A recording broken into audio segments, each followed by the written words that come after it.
We interrupt this record to bring you a special bulletin. The reports of a flying saucer hovering over the city have been confirmed. Did you really go out with an alien? Uh-huh. What was it like? Real different. Becoming Human, a Mork and Mindy podcast.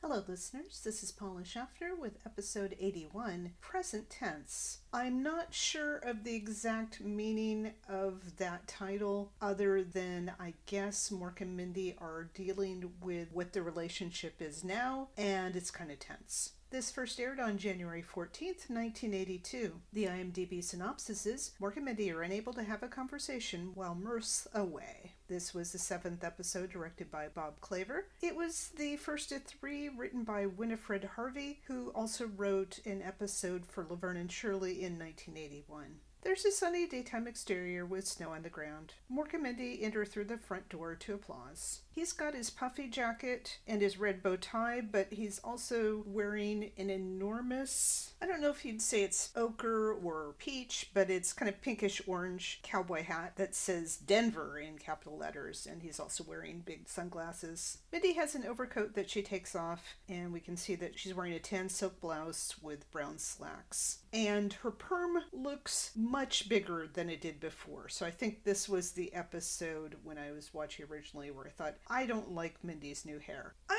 okay with it in this episode, but it does look a little bit comical, especially with some of the things that she ends up wearing. And I don't think that was the intention. I think it was to bring her more into the 80s. She says only her husband would buy out the entire airport gift shop in his own hometown. And of course, Boulder, for that matter, Denver, is not Mork's hometown. Mork's hometown is back on Ork. But this is to let us know that they just went to the airport. She tells him to take off that silly hat. She says he looks like a character from Tumbleweeds. This was a comic strip which I used to read. I thought it was pretty funny. I had a collection of it when I was a kid. It started in 1965. I didn't realize it ran until 2007. It was set in the Wild West, and a lot of the characters wore enormous hats. She's now in the kitchen. He takes off the cowboy hat to reveal a green baseball cap with white and pink bunny ears. He takes that off too. He says sorry and he had to do something. He takes off his jacket and joins her in the kitchen. He says he's really going to miss their little bouncing baby man. She says she's going to miss Mirth too. And at this point, even if you've read the synopsis and you've heard this dialogue, you don't know where Mirth has gone. I didn't remember from watching this before, so I thought, did he go to Ork on a school trip or something? But then Mindy says it's good for Mirth to be with Dad, meaning her dad, in Florida. Just think, they'll camp out, sleep under the stars, swat mosquitoes. I don't know why they have to go all the way to Florida for that. It would have made more sense if they said that Fred wanted to visit Kathy's family or some kind of connection there. And by the way, we still don't know what they've told Kathy about her being a step-grandmother, if anything. But you'd think they must have said something if her husband is going away with this strange man to Florida.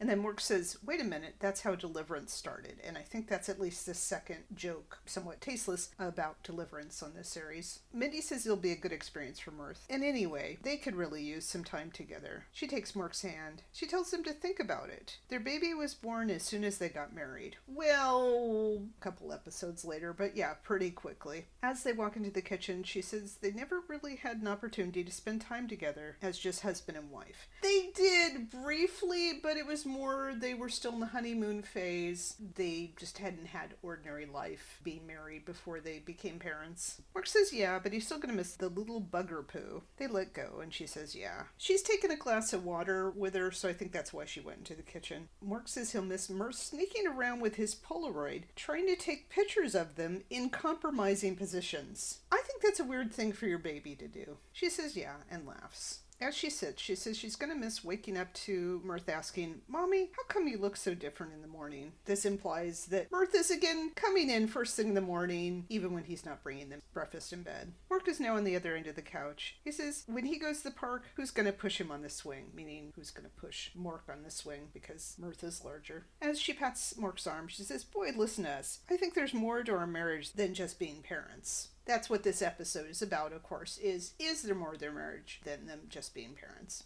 Just think we can spend a whole week together, just the two of us. You got any ideas? Well, There's an exciting new series on TV where the Osmond family plays the Donner Party.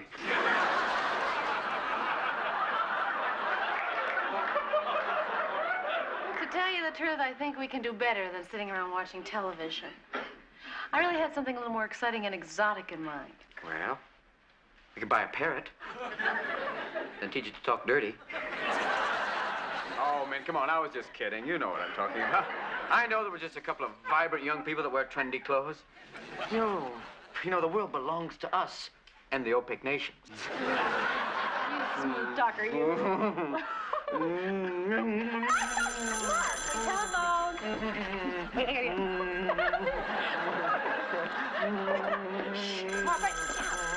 Hello?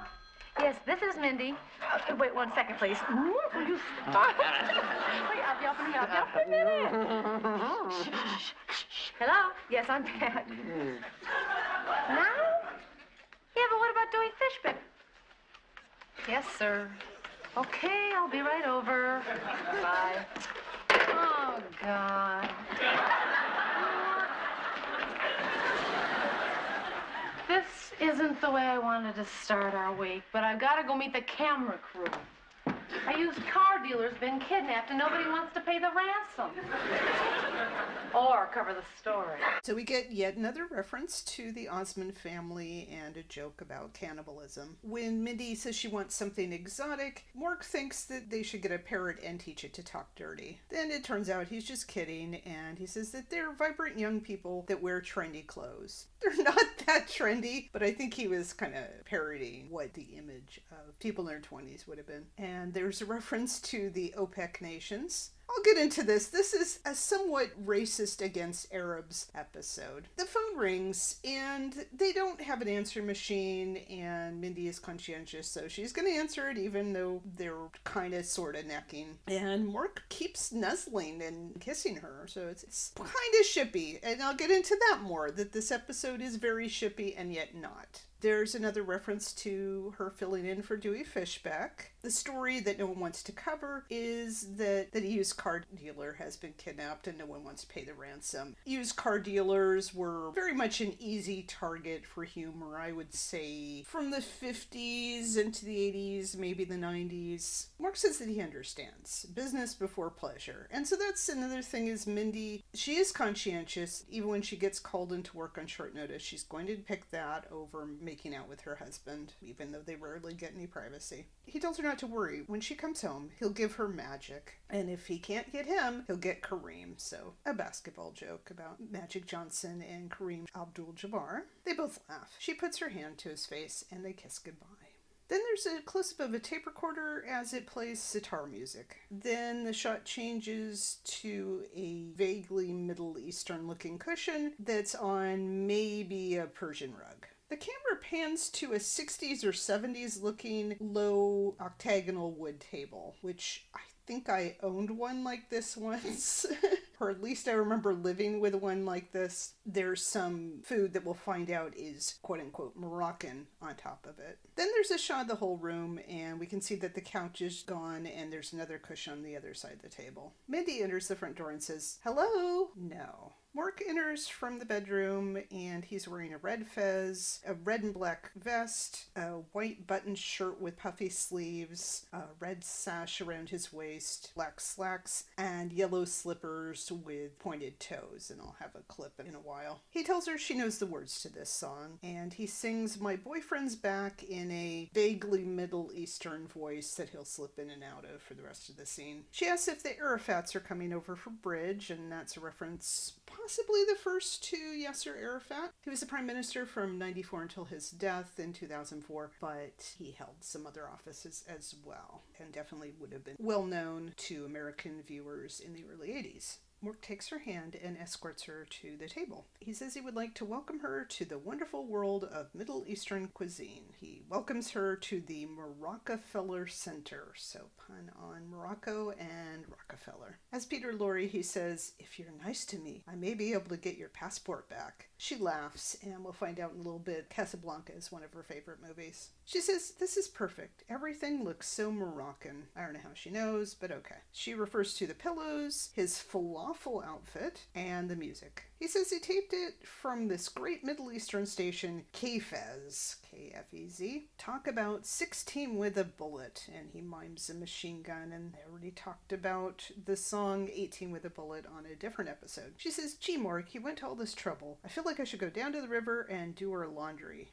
Like they have to beat it against a rock. He calls her Min 3 times and tells her not to be afraid because he's made an incredible original Moroccan meal. It's totally traditional because he went and begged for the ingredients. She laughs. He has her sit on a cushion. She asks if this is the right way to sit, and he says, that is if you're Yogi Berra. He says, yeah, right in there. Baseball. He says they must begin by the traditional wash of the hands, which is traditional in most Moroccan meals and some Moroccan surgery. He has her soak her fingertips in bright green liquid, and I thought at first it was like Gatorade or Kool-Aid or something. She says it feels like dishwashing liquid. He says it is, and she's soaking in it, and the audience really likes that. And that's a reference to the popular palm olive dishwashing liquid commercials of the 70s and 80s. He gives her a cloth to dry her hands on. He says now she must do the feet. She says she's not going to eat with her feet. With his regular voice, he says, oh damn, there goes dessert. She tells him to just sit down so they can talk. He says, all right, my dear, my little macaroon. He sits on the other cushion. She tells him that she loves that he did this for her. They take hands, but before they can say much, a bell rings. He gets up and says they'll have time for a chat later, but first he must serve the first course, the traditional Moroccan appetizer. He's now in the kitchen. She moves the dish soap off the table. He takes food out of the fridge and says he'll try to pronounce it. He says fruit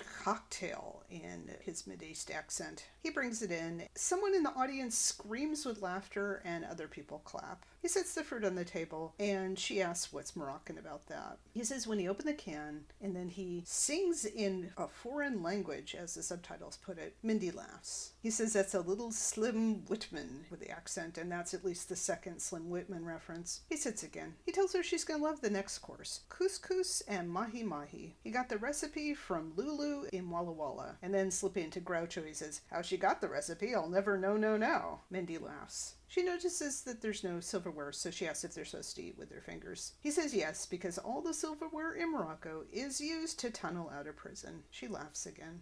Now, first of all, you must take some of this, and be careful there. Don't dip in the food. You can dip, but don't dip.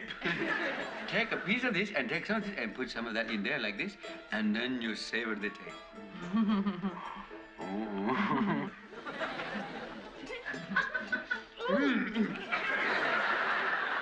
So hard to get fresh camel lips in Boulder, man. Oh.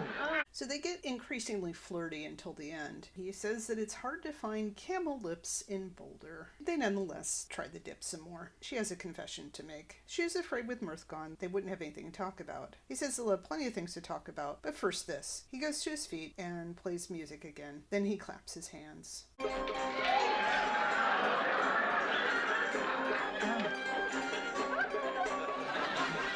Who is that? Oh, sorry. Fatima, Mindy. Mindy, Fatima. I would have gotten the snake charmer, but his kid was having a bar mitzvah. Well, it's different. Oh, it is. Not what I expected. I think she wants to dance with you, man. Well, you go ahead. My navel jewels out being appraised. You won't be the same effect without a halter top.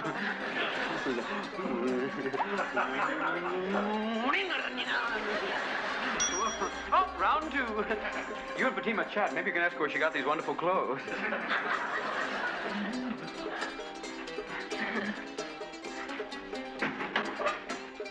You dance really well.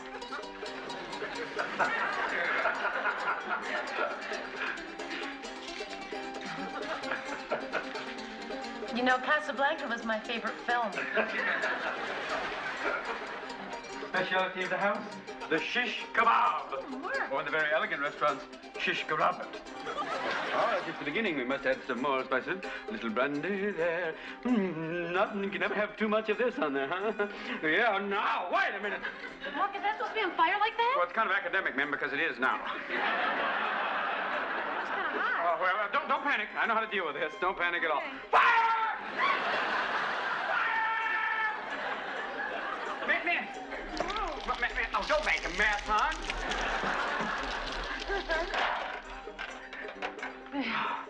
Well, it's all right now. Yeah, it's all right.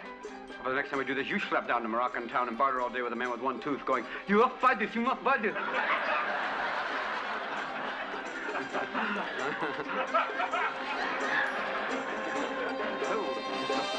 Fatima was played by Maria Lanahan, who has no other IMDb credits, so I assume she was just a professional dancer that they hired for this scene. And they didn't give her any lines, but she does get that credit. And she does fine with it. I mean, it adds to the whole exotic atmosphere. Mork refers to the snake charmer's kid having a bar mitzvah, which implies the snake charmer was Jewish. We can see that Mindy is uncomfortable, but she's still trying to be polite. And there's that reference to Casablanca. Mork makes a pun on Shishka Bob with Shishka Robert. Fatima doesn't really react to the fire. She just keeps dancing. Mork panics and Mindy deals with the fire, which is typical for them. Mork says schlep, which is Yiddish, and then he has this stereotypical one-tooth man. We can see that Mork does his kind of dog-like reaction to the attentions of Fatima. Mindy doesn't seem jealous so much as just confused and uncomfortable. Not unlike me. But actually, she appreciates it being exotic. And to the whole thing, I think when she said, let's do something more exotic, she meant something more exciting than watching the Osmonds on TV. Mork, with his literalness, decided to present this Moroccan evening. The best that can be said for it is Mork means it sincerely, but there is a lot of using stereotypes, some of them insulting about Moroccans and about Middle Easterners in general. And it is an uncomfortable scene to watch. It will later have a point, I guess, but I really wish they hadn't gone in this direction. Like I said, Maria Lanahan's dancing is fine. In another context, it would be more enjoyable. I'm guessing from her name that she was of Italian and Irish background, probably not Mideastern. Kind of adds to the discomfort. In the next scene, Mindy is now in a long white nightgown, possibly the one from the honeymoon, and she is wearing white slippers that look like the one she had on the honeymoon. Most of the furniture is back in the usual spots. She turns on a table lamp, and she puts another lamp back. Mork enters the bedroom with the wicker chest. He's sorry that he ruined their evening, and he calls himself Tragedy's Pawn. He feels like an outer space Eddie Fisher. Eddie Fisher by then had gone through 4 divorces. He'd also dealt with addictions to drugs and gambling. I wouldn't say his life was exactly tragic. He did live to be 82. Mindy says it wasn't a tragedy. Nobody was hurt. Mork says, you call burning up lamb at $9 a pound no tragedy? That was a thing in the 70s and 80s, jokes about how expensive meat was. By now she's turned off the light switches. She laughs and says, believe me, there are worse things in life. He says he's glad she feels that way because he thinks that Fatima danced off with their toaster oven. Where would she hide it? Maybe she brought a coat and wrapped it in it. I suppose that adds to the stereotypes about Mideasterners, that the belly dancer is a thief. Mork and Mindy sit on the couch and she takes his hand. She says she loved what he tried to do, which is what she said earlier. She says, but the fire's out. And he says, uh-huh. She says, and Fatima's out. He says, and we're alone. You're right.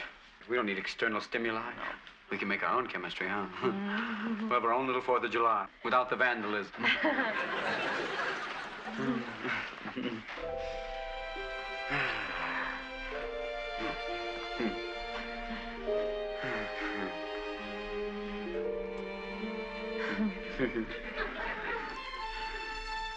You know, there's something... Oh, no, you go. Oh, no.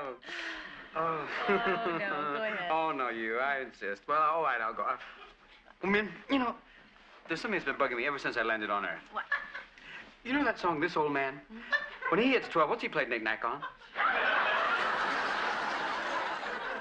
Kind of a throwback to the Mork that's interested in science, where he talks about external stimuli and their own chemistry. And then he refers to the 4th of July without vandalism. And we get them snuggling, but it's also really awkward. Then he wonders about the children's song, This Old Man, and it's kind of suggestive because he can count 10 fingers, but then what else can he count on? But he is surprised that Mork actually wonders about things like that. He says, you know, when you get a song in your head, and he says boing 5 times. Neither of them knows. Now they sit not really looking at each other, but then when she crosses her legs, he looks at her and imitates her. And we saw him do that on the episode where he had the blind date with Laverne, and I guess it's a sign that he is uncomfortable and doesn't know what to do. She taps her fingers. He starts playing with his knee reflex, and then he has his fingers walk down his leg and then dive off his knee a few times. She watches him as if she doesn't know what to say. She starts whistling, surprisingly well, the tune to This Old Man. He says, catchy song, isn't it? She says, oh, yeah, like she hadn't realized what she's doing. There's more awkward silence. Then he reaches under himself, and it looks like he's trying to fart, but he's actually happy because he finds a bicentennial quarter, and I don't know if it was in the couch since 1976 or had just appeared later. She gets up and says this is silly. Look at them. They're as uncomfortable as a pair of teenagers on a blind date. And I'm assuming that Mindy may have gone on a blind date as a teenager despite having had at least 2 steady boyfriends in high school. She says they must have something to talk about. She sits on the couch arm. He asks what she wants him to say. She says she doesn't know. He could say anything. He could ask her how work was. He says, all right, how was work? Now she seems sort of embarrassed as she says that somebody parked in her parking place today. Like, that's her big story. You'd think that there would be more about the car salesman, but apparently not. Mork says, boy, that's life in the big city, huh? It's kind of a joke about Boulder. He asks if she wants him to ask how her lunch was. She says he's not supposed to have to ask what to ask. They're having a conversation. He says he didn't know what he had to ask when he has to ask when he doesn't know what he wants to ask when he wants to ask it. Then he looks confused by himself. She says, so now you're getting defensive. He says, I'm not getting defensive, you're out of line. She sits on the couch cushion and asks what's wrong with a husband and wife trying to have a conversation. They hold hands again, and she says that their lives have been moving so fast. They haven't had a chance to talk about hardly anything. He says, like what? And she says, well, like...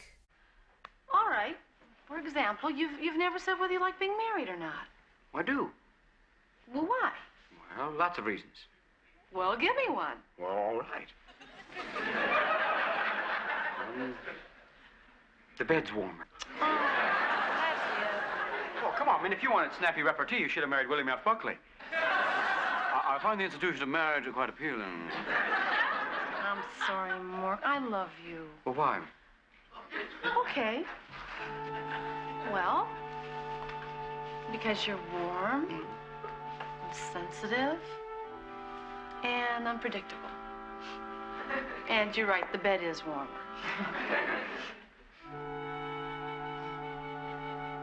Now, don't you have something you'd like to say to me? Yes. You have a big piece of couscous in your teeth. Can't you be serious for a minute? I just opened up to you. Can't you tell me how you feel? Well, you already know that. Well, I'd like to hear it every now and Oh, then. I assure you would, but I'll tell you right now. Maybe. Well, okay, well, just give me a microbleem here. Just as a shelf. Shelf? That's it, man. This old man, he plays 12. He hits knick-knack on my shelf. All right, that's it. Just forget it. I'm sorry I brought the whole thing up. Oh, who's not communicating now, Ms. Marshall McLuhan? Well, what's the point in communicating with someone who's got nothing to say? Oh, maybe I'd have something to say if I wasn't being interrogated by the Boulder Gestapo. Gestapo? Well, I haven't even started yet. Well, you've got a lot of nerve calling me named Space Boy. Oh. To the moon, Alice! Well, I've got something I'd like to say to you.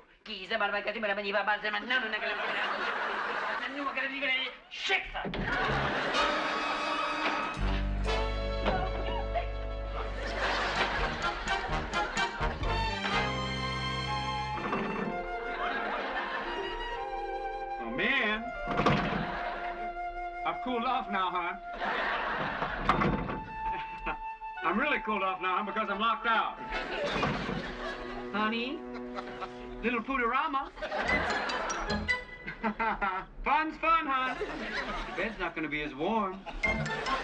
It's hard for him to answer, and we again see him falling back on one of his standard imitations with William F. Buckley. And we have her saying, I love you, which she does more than once in this episode. And they do hold hands. She says that she loves him because he's warm, sensitive, and unpredictable. Slightly different list than we got before. She wants him to say something back to her, but he says that she's got couscous in her teeth, implying that she didn't brush properly after dinner. And then he realizes that shelf sort of rhymes with 12. The this old man, he played 12. He played Knick-Knack on My Shelf. He calls her Ms. Marshall McLuhan, referring to the writer who wrote quite a bit about communication, I think most famous in the 60s and 70s. So yeah, now they're fighting about communication. It's not their stupidest fight that they've had in the past 3.5 years, but it does feel a little bit forced, but I'll talk about that more later. He says that she's like the Boulder Gestapo, and then there's a pun on Gestapo that the audience doesn't get. Stop and Stapo. She calls him Space Boy, which is not much of an insult, but still. And then he does a Honeymooners reference where he says to the moon Alice. He insults her quite a bit in Orkin, ending with Shiksa, which we've heard many times and usually more fondly than this. Then when he gets locked out, he calls her Hun and Honey and Little Pooterama, so a spin on the Little Pooter nickname. Then we see a nighttime exterior of the house with snow on the ground, but this is just so that we can see the lights go out and we realize that Mindy has gone to bed and Mork presumably is still out in the hallway. I think he could probably figure out a way to get in even without a key. He could use his powers. They don't tell us.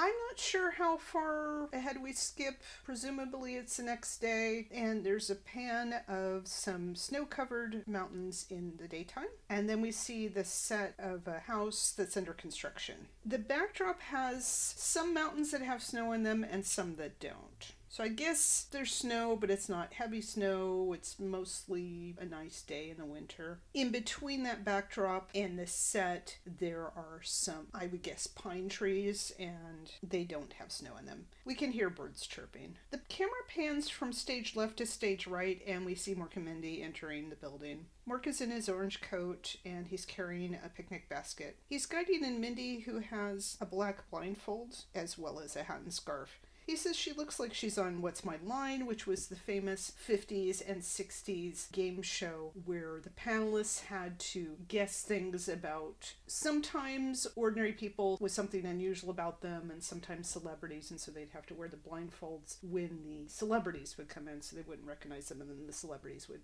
disguise their voices. And I feel like there's been at least one reference to What's My Line before. Mork keeps guiding her, and they get into the main room. He says when she opens her eyes, she's not going to be mad at him anymore. I wrote, who drove them up there? Or did they walk? Because, okay, let's assume Mindy went to bed mad. Mork somehow got back into the apartment, was able to change his clothes by morning. She doesn't have to work today, at least not this time of day. He said, I'm going to take you somewhere. He can't drive. They'd have to leave the Jeep at home. We'll later find out this is a place that they once walked from into town. It's not clear how far out of town it is, but it's the wilderness. In any case, I guess she is mad at him, but she allowed him to put a blindfold on her and guide her up to the mountains. She says, yeah, well, we better be in Paris. Like, only going to France would make up for what he's done and said. He tells her to take 1 step forward and then 2 steps to the left, and she's going to be in the greatest place on earth, next to Burt Reynolds' dinner theater in Jupiter, Florida. This was a real place, originally founded in 1979 and ran until 1996. Looks like it's changed ownership, but it was pretty well known.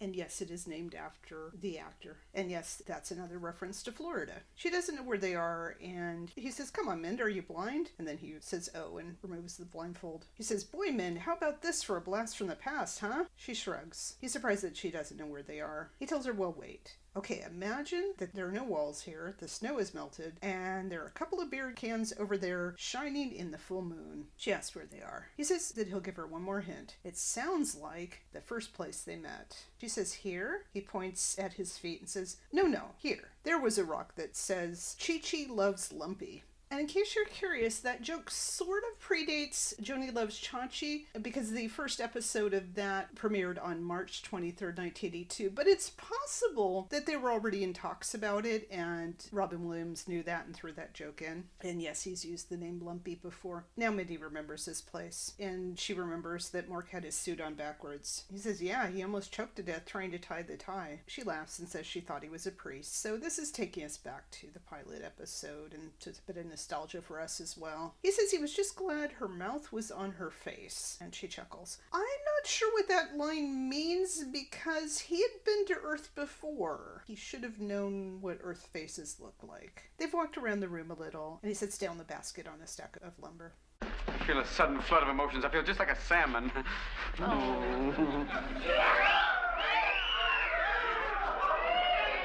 Why don't you take a picture? It lasts longer, okay? Yo! Yada, yada, yada! Roofers. The reference to salmon is like salmon swimming upstream to meet. And these roofers, I wrote my notes cat calls. They're not really that rude. They're just whistling and hooting and so on. They're not saying anything that horrible, but you know, it is primetime TV. And they are reacting a lot considering that Mork and Mindy are just hugging. And we see Mork turning kind of New Yorker like he used to do with Remo. Mindy thanks Mork for the sentimental journey to the past, but she wants to go home. He says they can't leave. This is too important. They don't want to end up like the League of Nations, which is an odd historical reference, but okay. As they hold all their hands, she says he can't honestly believe that just by coming to a place like this, it can change anything. He says yes, he does. And that's very Mork, that he believes in them and is trusting. They try to hug again, but the roofers react again. The foreman enters, and he's middle-aged with a red hard hat. He comes downstairs and tells the roofers to knock it off for crying out loud. So nobody is going to swear on this episode except Mork a little bit. He tells them to show some decorum around here. As the subtitles put it, the workers scoff. He tells them to shut up. He apologizes a few times to Mork and Mindy. He says the fellas aren't romantic like himself. Just last week, he bought his wife a cappuccino machine. Mindy chuckles. And I think at that time, the early 80s, having a cappuccino machine was kind of trendy. She says they didn't mean to barge in, and they were just leaving. He says, you're not the couple that's buying this place? And I thought it was interesting, at no point does anybody say, hey, you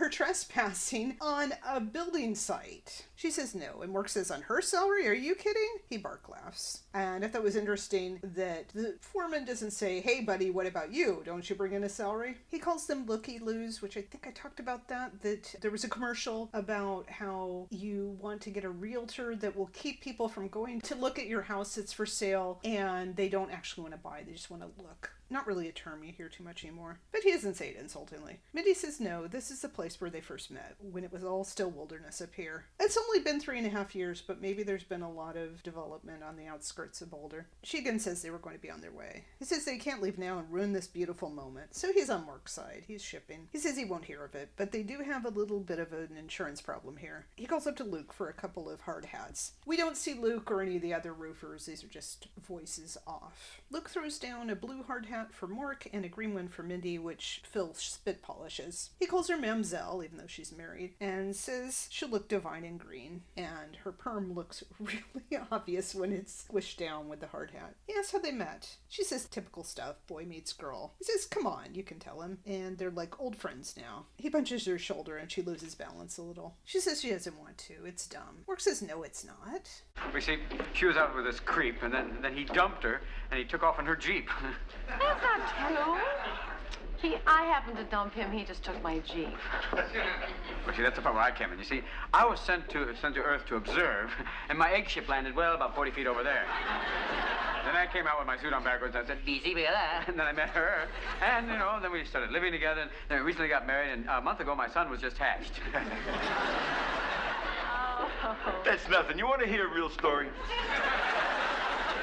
So we get another flashback to the pilot where we hear about the creep who took her Jeep and that they have slightly different versions of how that happened. Mork says that he came to Earth to observe, and he refers to his egg ship. A month ago, his son was just hatched. That was 8 episodes ago. Now, it's possible these episodes aired in a different order than they were made or were supposed to appear, but I refuse to believe that Mirth is only a month old at this point. Mork could have said a couple months or a few months and it might have been more plausible, but I guess they figured it was funnier to say 1 month. It doesn't really matter because the foreman isn't really taking it in. We don't find out his name in the episode, but the credits, the character is named Phil. He was played by Ray Girardin, who was then 46 and lived until 2019. His TV premiere was on The Man from U.N.C.L.E. in 1967. He last appeared in 3 episodes of Law and Order in the 90s. He mostly did drama, but he did do 2 Happy Days episodes. And you can see that Phil doesn't really take in what Mork just said. Instead, he wants to tell them about how he met Mitzi, his wife. It was in Petaluma, which is in Northern California, and it was for the arm wrestling tournaments. She was like a vision. She was like Venus de Milo in a Harley Davidson t-shirt. There's a cut to Mork and Mindy smiling, like they think this is sweet. Mitzi beat that other chick in 5 seconds flat, so I guess that was like the finals. She broke the other chick's wrist. Mindy says that's a beautiful story, and she's not exactly sarcastic, but she's a little weirded out now. Mork says it sure beats the sap out of his, and I didn't know if that was like saying sap instead of crap or what. Phil looks at his watch and says he's got to get back to work. He says they can stay here as long as they want, enjoy themselves, and Mindy says okay, bye. Then Phil says he just might go 2 out of 3 with Mitzi tonight, meaning arm wrestling, and she'll let him win. She always does. She's crazy about him. Well, who wouldn't be? And he laughs and exits. It's a perfectly fine performance. Nothing really stood out. The character's just sort of there for the purpose of providing a contrast to Mork and Mindy, but being romantic in his own blue-collar kind of way. It's fine. Not memorable, but fine. As with Maria Lanahan, he did what he was paid to do. Mindy takes off her hard hat, even though they're still in the building site. There are still roofers above them. She quietly asks Mork how he could tell a total stranger where he's really from. He calls himself Loose Lips Moi, as always calling himself Moi, Loose Lips being too talkative. And his excuse that he's so muddled and confused recently, he feels like a Vietnamese child adopted by a Southern family, and then he says a name something like Billy Bob Joe Hung Hoa. We're supposed to think it's funny, the contrast in the style of names. After the end of the Vietnam War, some American families did adopt Vietnamese children. They sit on the planks, and she says she's been feeling badly too, which is bad grammar. Should be I've been feeling bad too. I just can't seem to make things get together for us, Min. I mean, what am I doing wrong? I don't know, Mork. If I did, I'd tell you. You know how to do origami and you don't know how to do this? What makes it so hard? Well, if you think about it, it was never easy. I mean, once you shrunk to the size of a beer nut, I've been cloned, and on our wedding day, Orson turned you into a dog. Yeah, we have been through almost as much as Loretta Lynn before her Sweet 16 party. If we can get through that, why can't we get through this? I don't know. It seems like since we've gotten married, everything seems so much more important. Even our failures. Oh, Min, we're not failing. I know what failure means because I tried to argue with a phone company about a bill once. You ever been on hold for a day? Well, I guess we can't expect to know all the answers. Just because we're married, we think we're supposed to. I thought we were going to be alone again. Boy, did I panic. I know, but at least you tried. I just pushed. I got so uncomfortable, I kept trying to make you say things I wanted to hear. That isn't us. Yeah. But this is us, isn't it, huh? Oh, Mork, we've got so much going for us. We don't need to have exotic dinners or pull crazy stunts to prove that we love each other. Yeah. I guess you're right, Mint. Well, won't be needing these. Oh, there we go. Oh, Mork, I love you. Oh, I love you too, Mint. And now I finally can say why.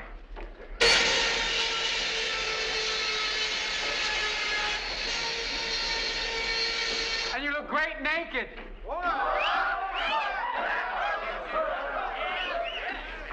Thank you. Oh, well, Mint. You know, relating has its place, but you know what's really nice? Well, it's sit here, hold hands,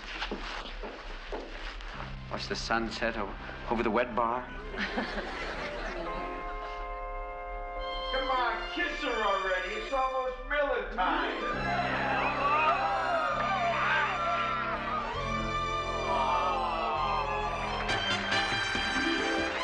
We get music emphasizing emotion, as we sometimes get on this show, and we get this heart-to-heart talk, which is also about their hearts. The origami line is just kind of thrown in there. Maybe it referred back to something that got cut. Mindy gives us a quick recap of 3 of the Stranger episodes. they're not the only strange ones. And Mork refers to Loretta Lynn's Sweet 16 party because Loretta Lynn got married at 13, had quite an eventful life, especially in her early years. And in fact, the movie about her life, Coal Miner's Daughter, came out in 1980, so somewhat topical reference. She sees them as failing to succeed at marriage, but he doesn't. There's a reference to arguing with the phone company about a bill, which feels really dated, although you can still be on hold for a very long time. And we get more of them saying that they love each other. I think of the two things I remember this episode from the time was he played knick-knack with my shelf, and how embarrassed I was that Mork says he likes how Mindy looks naked. And I don't know if it was just like people talking about nakedness, or that I thought of Mork and Mindy still as kind of innocent, or that he said it in front of the roofers. I don't know, but of course they react to it again. And we get Mork and Mindy holding hands. He wants her to still imagine what this place was like before it started to be built up, and so the sun setting over the wet bar. And Phil is still shipping them, and so he tells Mork to kiss Mindy, and Miller Time refers to the beer commercials. The scene and kind of the episode end with them kissing, which is a good place to end. And there's no tag, there's no Orson. I will note that I saw something in the credits. The men's costumer was Robert Fuca, F-U-C-A, and there had recently been a reference to the planet Fuca. So I think that that was not just getting something past the censor, but it was a little tip of the hat to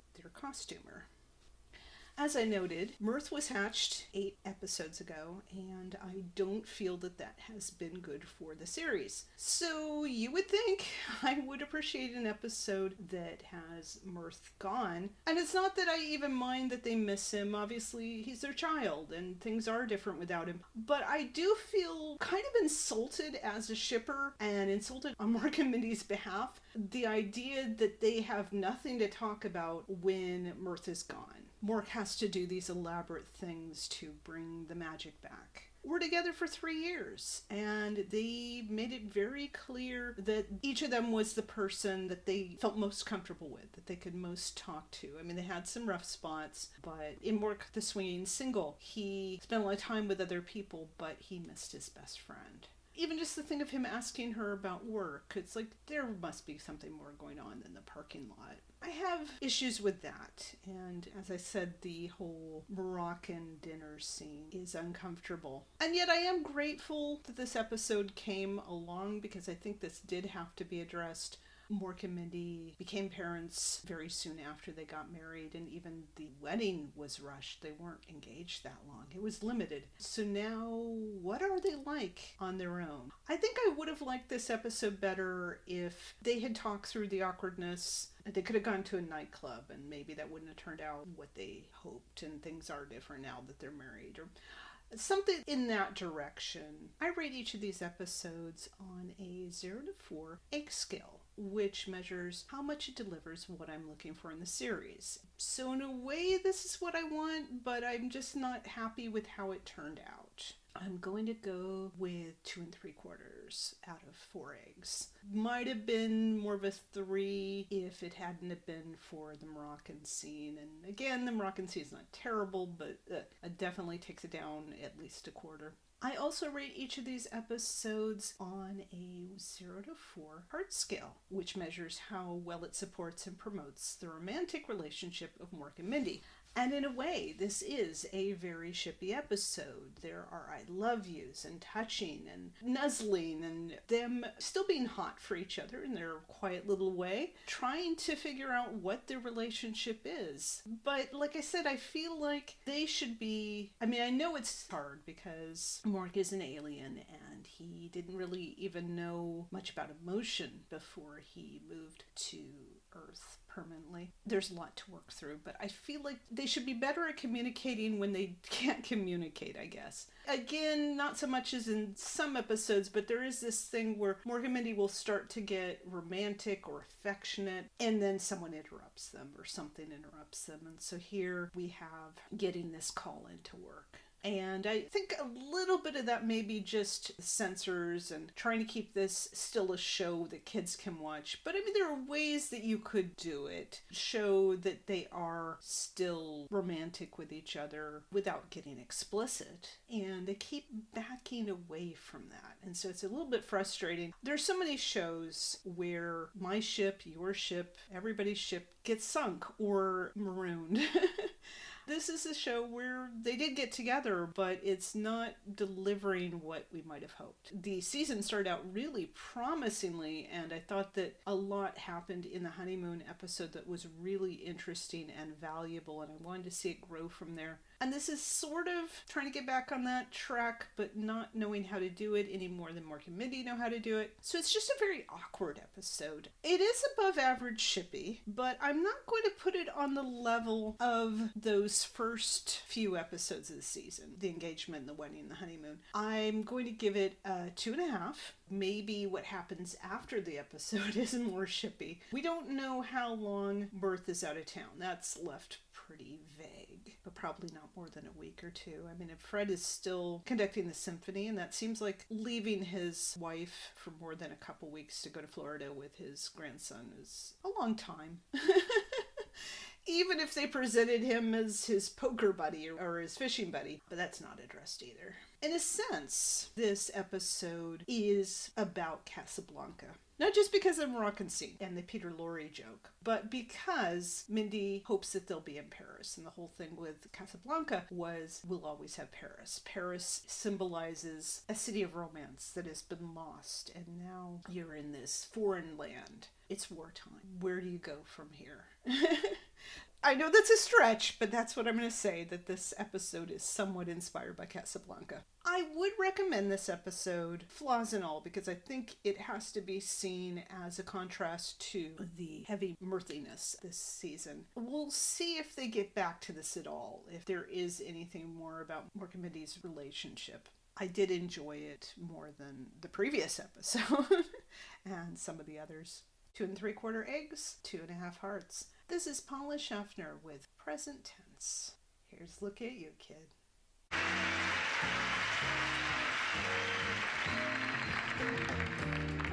Midnight at the